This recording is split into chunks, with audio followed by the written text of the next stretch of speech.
checks that we have 9 weeks tests starting next Tuesday. Next Tuesday and Wednesday is ELA and writing. So we're gonna be spending our time reviewing. I pulled these passages from ELS because they are the most like what's going to be on the benchmark. And sometimes, if we're lucky, they do use the same exact stories from ELS. So I thought this would be a good review. Let's look at an excerpt from Stikine.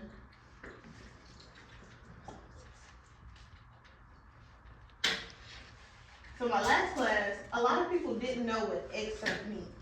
Do we know what the word excerpt means? Yes. What does it mean? You just blurted it out. It's a piece of a story taken out of a larger story. It's a piece of a story taken out of a larger story. Usually it's taken from a book or a novel.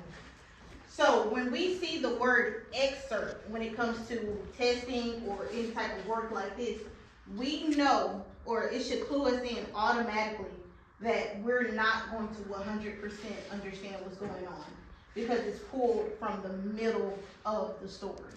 So it's like the equivalent of walking in on a conversation and not really understanding what they were talking about. Kind of how like I do you guys when you're just talking and then I just blurt in with something and y'all be like,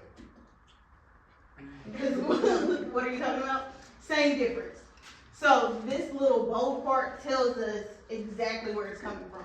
So it says the following passage is adapted from a memoir by the nature writer and naturalist John Muir. We're not going to worry too bad if we miss up that pronunciation. We're going to call him Mr. John for the rest of the story.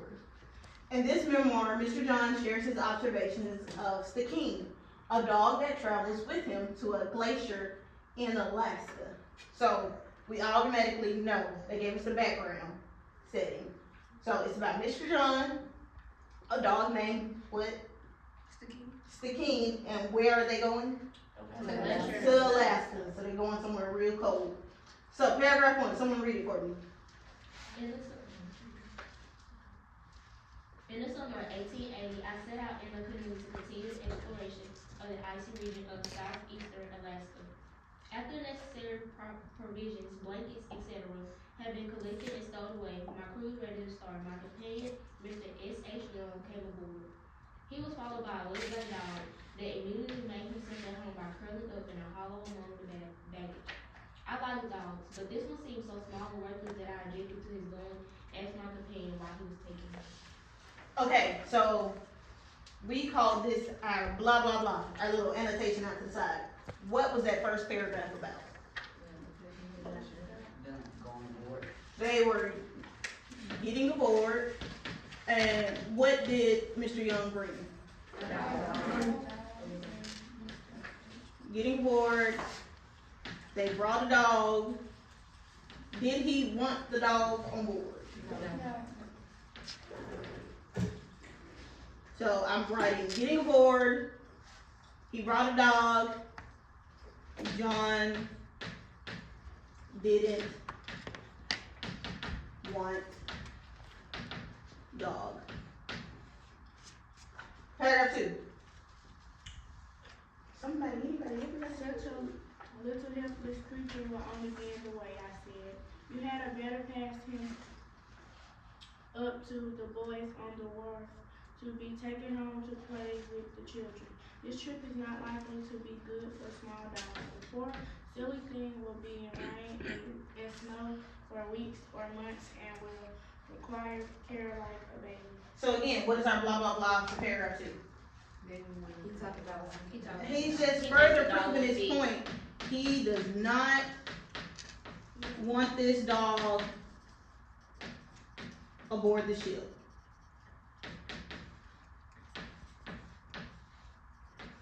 Or on the trip. Did he think the dog would be inconvenient? Yes, basically he thought that the dog would be an inconvenience. And how do we know that? Because it says what? The poor little thing. The poor silly thing will be in rain and snow for weeks and months and require care like a baby. So he's thinking, hey, this dog is gonna be nothing but extra work. Why bring it? Go ahead and send it back up to the little kids that's on the wharf by the ship. I don't want them on board. Let's keep going. But his master assured me that he would be no trouble at all. He said that he was a perfect wonder of a dog. Could endure cold and hunger like a bear, swim like a seal, and was wondrously wise and cunning. He made out a list of virtues to show that he might actually be the most interesting unit of our party. So what is his master, Mr. Young, trying to do? He's trying to show the little dog's worth. So my blah blah blah to the side is gonna be Young tries to, I'm gonna say boost dog's purpose. And how do we know that? Cause he said he wouldn't be no trouble at all. He's saying he wouldn't be no trouble. To show he might be He can swim. He doesn't hunger. He can endure cold and hunger. And he was wise and cunning. Yeah, so he's trying to make it, he's trying to boost the dog. He's trying to persuade him. Like, hey, I understand that you think that this little dog doesn't belong on this trip, but I'm telling you, this dog can just about do it all. He definitely does it. Do we have our blah blah blah so I can scroll?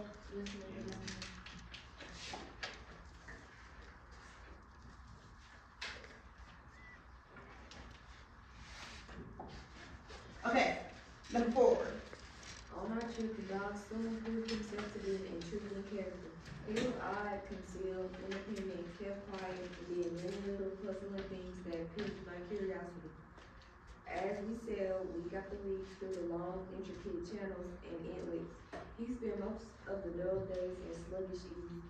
He sometimes appeared emotionless and as unobservant as in deep sleep, but I discovered that somehow he always knew what was going on. So what are we really talking about here? The dog is not how the man talks. So the dog isn't doing dog-like things how the man would think. So we can shorten it and say the dog isn't normal.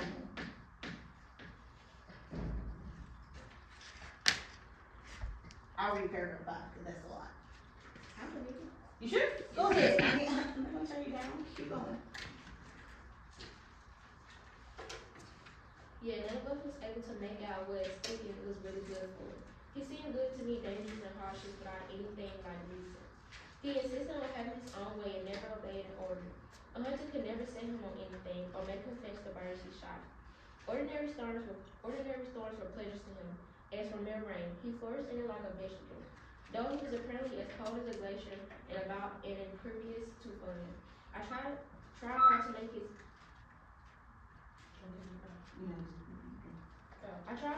acquaintance. I guess there must be something worthwhile hidden beneath soul courage, endurance, and love for the wild, wintry adventures. He sometimes reminded me of a small, squint, and shakeable desert cactus. He never displayed a single trace of merry trickery, elfish fun of the terrors and collies of what we all know, nor of their touching affection and devotion. Like children, most small dogs beg to be loved and allowed to love, but Stickins seemed to ask only to be left alone. He was a true child of wilderness. His strength and character lay in the eyes. They looked as old and wild as the hills. I never tired of looking at them. It was like looking in a landscape, but they were small, rather deep set. They had no explaining lines around them to give out peculiars. I was accustomed to looking into the faces of plants and animals, and I watched the little dog more keenly and seriously studied. Okay, so that was a whole lot. But let's try and condense it. What was the main idea of just that one little section? They knew what was speaking was good for. He couldn't figure out what speaking was good for.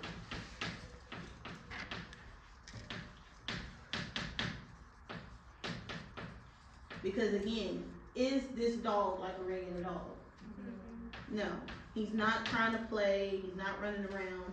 He just can't get a good read on him. But let's take another look at that paragraph. I would like for you to go through and circle or underline any words that you don't know. I just have a point to prove. Everybody should have at least one circle. And then once you have all your circles, start calling them out to me. I wanna show you something. Elfish. Say it again. What's another word? We have elfish. Impervious.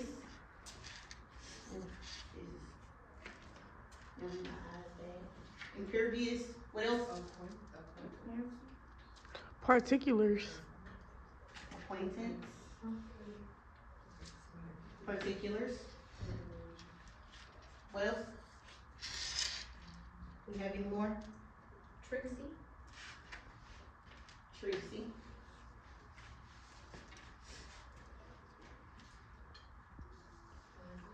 I think that's enough. So the point that I have to prove is, even though in this one paragraph alone, there are 5 different words we don't know, but we were still able to figure out the meaning of that one paragraph. On the state test, on your benchmarks, on your common assessment, they often do this to try and trick you up, because our brains have been conditioned, hey, I don't know this word, let's think about it, we're gonna fumble over it, and then we kind of stop, because, hey, if I don't know this word, I probably can't figure out the rest of the sentence.